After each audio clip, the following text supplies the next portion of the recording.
நான் என்ன கேட்கிறேன் இந்த காங்கிரஸ் பெருமக்கள்கிட்ட, நீங்க எல்லாம் சோத்துல உப்பு போட்டு சாப்பிடுறீங்களா?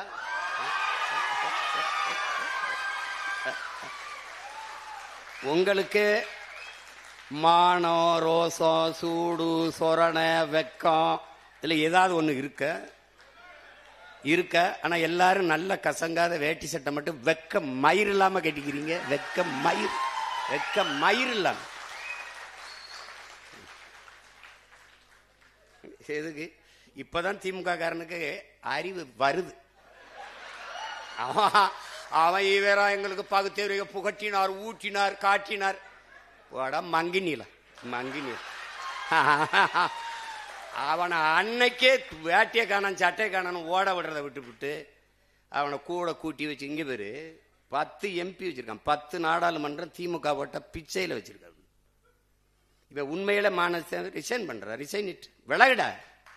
விலகி இடைத்தேர்தலை சந்திச்சு உன் டிவிக்கோட போய் டிவிக்கு போட போய் நின்று வாடா வா வென்று வாடா நீ போடா. கூட்டணி பெரிய கூட்டணி இல்ல, ஆட்சி அதிகாரத்தில் நீ அவனோட கூட்டணி வச்சு இடைத்தேர்தல் செஞ்சோன்னா 3 ஆண்டு இருக்கு.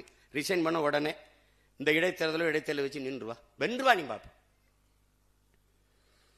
திமுக தயவுல இந்த தேர்தலில் ஒரு மாநிலங்களவை உறுப்பினர் சீட்டு அவன் யாருன்னே தெரியல, வேறு வாய்க்கு நிலை இல்லை. இந்த காங்கிரஸை ஏன் கொல்லணும்? ஏன் இந்த இடத்துல எங்க மாமா திருநாவுக்கரசுக்கோ இல்ல ஐயா தங்கப்பால் மாதிரி மூத்த தலைவருக்கோ எங்க மாமா திருநாவுக்கரசுக்கு அந்த இடத்த கொடுக்க கூடாதா?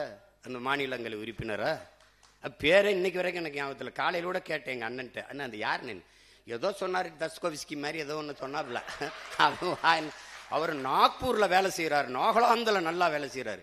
ஏன் ஊருக்கு என்ன வேலை செய்வார்? இந்த திமுக